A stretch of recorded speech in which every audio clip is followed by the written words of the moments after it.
Hey everybody, it is Mattie here with Altcoin Buzz with you on this Sunday, and today we're going to be looking on Wired.com at why the serious money is warming to Bitcoin and taking cryptocurrency seriously. On Alternative.me, we're looking at the Crypto Fear and Greed Index, something that is a measure not unlike what Fundstrat Capital has come out with previously in the Bitcoin Misery Index. We're on Bitcoinist.com here after that. 3 reasons why Bitcoin price hasn't returned to $13,000.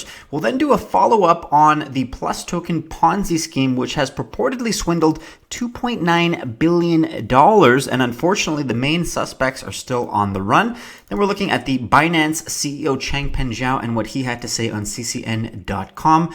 CZ gets dragged by Bitcoin fans for dumbest crypto tweet. We'll follow up on cryptonews.com with the rest of that story, and then we'll briefly look at what Dash is doing in terms of network upgrades after suspected vulnerabilities, and we'll touch base with Charlie Lee's activities. Of course, he's the founder of Litecoin, and he's been investing in startup Casa to make Bitcoin, quote, easy to use. But before we get into all of that, let's start on CoinGecko.com with a snapshot of the market. We're up 1.4% overall. Bitcoin up 1.1% on the day at the time of this recording, sitting at $10,401. All right, so why is the serious money warming to Bitcoin here on Wired.com? Well, there's an arms race afoot over who can store cryptocurrency the safest. Perhaps you'd like your Bitcoin buried in a vault under a mountain in the Swiss Alps. Xapo has offered that as a service to wealthy investors, and it's offered it for free. Coinbase, best known for its popular cryptocurrency exchange, prefers elaborate key printing rituals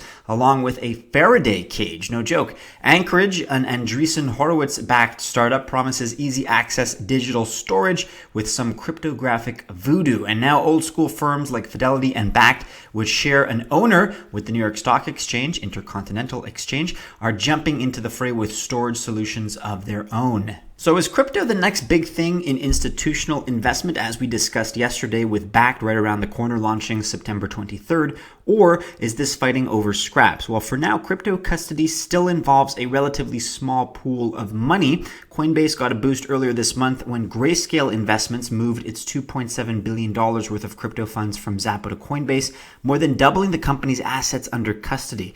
That's tiny compared with the trillions under management for a company like Fidelity. Custody competitors like Palo Alto, California-based BitGo have reportedly been circling for Xapo's other clients. Here's a very interesting metric. We've talked about this in the past, but in May, Fidelity released a survey of more than 400 institutional investors. So those are big-time players in the institutional space, and more than 22% of them apparently already held cryptocurrency in one form or another, and another quarter, 25%, saw the potential to do so. And a big part of this is because institutional players tend to see Bitcoin increasingly as a way to hedge against economic uncertainty. This is noted by John Sedunov, who is a professor of economics at Villanova University. While volatility means that it's not a safe harbor like gold or the Swiss franc, it is a potential hedge when nations take up arms in a global trade war. Quote, "There's uncertainty in where we're heading, and that makes cryptocurrency more attractive," he says. The better custody arrangements are another draw, he suggests, making it more appealing for institutional investors who could potentially store hundreds of millions of dollars worth of digital assets. In my opinion, all of these major institutional players, although some of them have come out and basically publicly professed their interest in Bitcoin, in cryptocurrency, in the space, a lot of them are kind of holding back and waiting for others to make the first moves, let's be honest. And I think this relates to our next story on Alternative.me, the Crypto Fear and Greed Index. Again, I would liken this to the Misery Index. It's not quite the same, but it is similar. So each day we analyze emotions and sentiments from different sources and crunch them into one simple number, the Fear and Greed Index for Bitcoin and other large cryptocurrencies. As you can see, the current index reflects a fear status of 14, which is equivalent to extreme fear. So right now we are experiencing collectively extreme fear. Yesterday, even though it was higher at 20, we still had extreme fear as our status. Last week, things were neutral. And last month, when the index hit 42, we were just simply feeling fear. So here is a plot of the fear and greed index over the last year, where a value of 0 means, quote, extreme fear, and a value of 100 represents, quote, extreme greed. For more data up until the 1st of February 2018, you can use the fear and greed API. Now, it would be interesting to note, if you were to go back in time and track some of your most successful investments, I think it would stand to reason that, again, if you're thinking like a Rockefeller, if you're thinking like a Rothschild, the way to truly profit with an investment is to buy up assets when blood is running in the streets and to pick things up for pennies on the dollar. So not financial advice, but maybe in times of extreme fear, you could use this indicator to know when to pick up funds when everybody else is ultimately panicking. So why measure fear and greed in the first place? Well, extreme fear can be a sign that investors are too worried, and that could be a buying opportunity, as I've just been describing. When investors are getting too greedy, that means the market is due for a correction. So I find it very interesting. You guys can check out the rest of the details as far as how this index is put together, but it's very intriguing to me that you have groups like Goldman Sachs, for example, that have just come out and said, hey, now is a good time to buy Bitcoin. And the fact that correlates with a extremely fearful measure on the crypto fear and greed index is just an interesting observation. Make of that what you will. This is not financial advice, but there you have it. That's what's up. On Bitcoinist.com now, 3 reasons why Bitcoin price hasn't yet returned to $13,000. So Dovey 1, which we covered the other day, says Ponzi scheme is crashing the crypto market, talking about Plus token, mind the CME gap, and Bitcoin accumulation before surge on recession fears. Here's reason number 1. On July 14th, Primitive Crypto founding partner Dovey 1 attributed the sharp sector-wide correction to bulk Bitcoin sales from Plus token, a Chinese Ponzi scheme. The scheme managed to accrue 200,000 Bitcoin and more than 800,000 Ethereum from naive investors in China. We're going to have more on that in just a second, but that is certainly one possibility as to why we have not retested the $13,000 range. Reason number 2, mind the CME gap. The CME Bitcoin futures gap is another popular topic amongst Bitcoin traders, and many cite the existence of the gap as a reason why Bitcoin continues to drop below $10,000. A glance at a Bitcoin daily chart shows an $870 gap between 7,177 and 8,050. If you're not familiar with the CME gap, it's simply the outcome of the Bitcoin price moving over the weekend, right? We're always open in this market while the CME futures are closed, and the space denotes the difference between the previous close and the new opening price once the market reopens.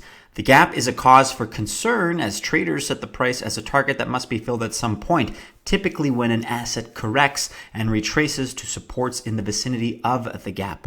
And potential reason number 3 why we have not yet seen a return to 13K, Bitcoin accumulation before surge on recession fears. An assortment of crypto analysts have posted charts suggesting that Bitcoin has entered a lengthy consolidation phase and will continue to be pinned between 9,000 to 14,000 until more excitement and momentum build up over the 2020 halving event. And the author here notes that if the US and other countries truly are on the verge of a recession, potentially a global one would increase inflow into Bitcoin and a significant increase in its market cap and value would follow by extension. At the time of writing, Bitcoin is steadily dropping back towards $10,000 and $9,800 is the most immediate support level.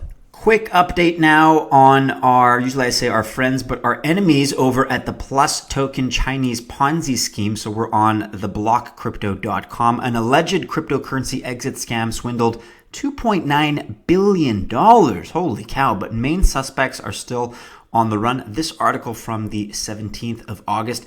It's a bit of a lengthy one. If you want to get fully up to speed on Plus token and the heist that they've just pulled off, it would seem successfully. Take a look at this in full, but here's the quick take. Approximately $2.9 billion of deposits have been lost in an alleged scam with a cryptocurrency wallet provider and exchange Plus token, according to blockchain security company CipherTrace. The Chinese police officials confirmed to the block that 6 suspects affiliated with Plus token have been arrested, although main operators of the alleged scam are still on the run. Plus token allowed users to earn profits on their cryptocurrency deposits and incentivized members to bring in new users by providing monetary rewards. I'm encouraged to know that 6 have been arrested. I think if you have that many, that seems to be a critical mass. At least I would guess. I think if you have that many, you're going to eventually catch the higher ups and the bigger fish sooner or later. And in other news on the lighter side of things, ccn.com, Binance CEO gets dragged by Bitcoin fans for dumbest crypto tweet. How could that be? Say it ain't so, CZ. By CNN Markets, Binance CEO Changpeng Zhao got dragged on Twitter and was nominated for the dumbest crypto tweet award after he shared a story touting the popularity of Binance Coin, his company's native token. Many of Zhao's followers expressed skepticism when he recounted, quote, an interesting interaction he had with a 14-year-old boy. CZ claimed the boy refused to discuss numbers in US dollars and instead, quote, insisted on BNB numbers. CZ then used that alleged incident to conclude that, quote, the next generation will be crypto native. It was also a humble brag that Binance Coin BNB is gaining traction. Not surprisingly, many Bitcoin fans clapped back. Here is CZ's tweet from the 17th of August. Had an interesting interaction with a 14-year-old today. He refused to discuss numbers in USD and insisted on BNB numbers. The next generation will be crypto native. I agree that it is a little bit of a humble brag, perhaps, but dumbest tweet ever? I've certainly seen much, much worse. Let us know what you think about that in the comments below. In other quick news now on altcoinbuzz.io, we're discussing Dash and some upgrades to the network after suspected vulnerabilities. Article here by ethereum. Dash has released Dash Core version 0.14.0.3, a new version of the wallet and P2P client. This is a result of recent transaction spikes on its mainnet. Based on the announcement, Dash was hit with either an external stress test or attack during the week. Issues were later discovered, including mempools not being emptied, a 1 megabyte cap on blocks, masternode crashes, and some other stuff. Others, like masternodes banning other masternodes and delayed listings of transactions on some blocks. Quote, after contacting all likely community members who could have executed this, and we discovered that none of them were involved. It appears that the artificial load on the Dash network was either a stress test by somebody or was an attempted attack. The announcement noted the Dash network team strongly recommended the masternodes to upgrade to the new version. And the post further said, quote, the upgrade is strongly recommended for all masternodes. It's also recommended for all users, exchanges, partners, and full node operators. You guys can check out more information about the new version and the issues that it's going to address. If you are members of the Altcoin Buzz community and you're very pro Dash, you're going to want to read this in full and leave us an article comment for ethereum. Let us know how we're doing. In other news, and finally today, also on altcoinbuzz.io, the Litecoin founder Charlie Lee invests in startup Casa to make Bitcoin easy to use. And I believe Litecoin was up today, yes, about 4.3% over the last 24 hours, which is second really only to, well, a couple. Ethereum is up 5.5 and XRP is up 7% in the last day. So perhaps in response to this news, Litecoin does seem to be up. Article here by Luke. Litecoin founder Charlie Lee has revealed on Twitter that he is a supporter and investor in cryptocurrency custody startup Casa.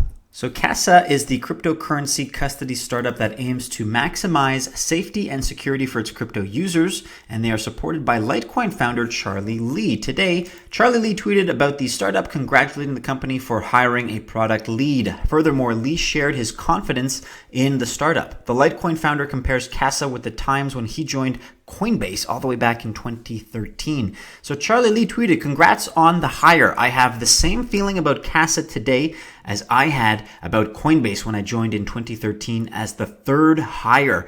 Casa is making Bitcoin easy to use, and that is extremely important for this space. Looking forward to great things. Disclosure, Charlie Lee is an investor in Casa. I, for one, appreciate that kind of transparency when it's spelt out that clearly.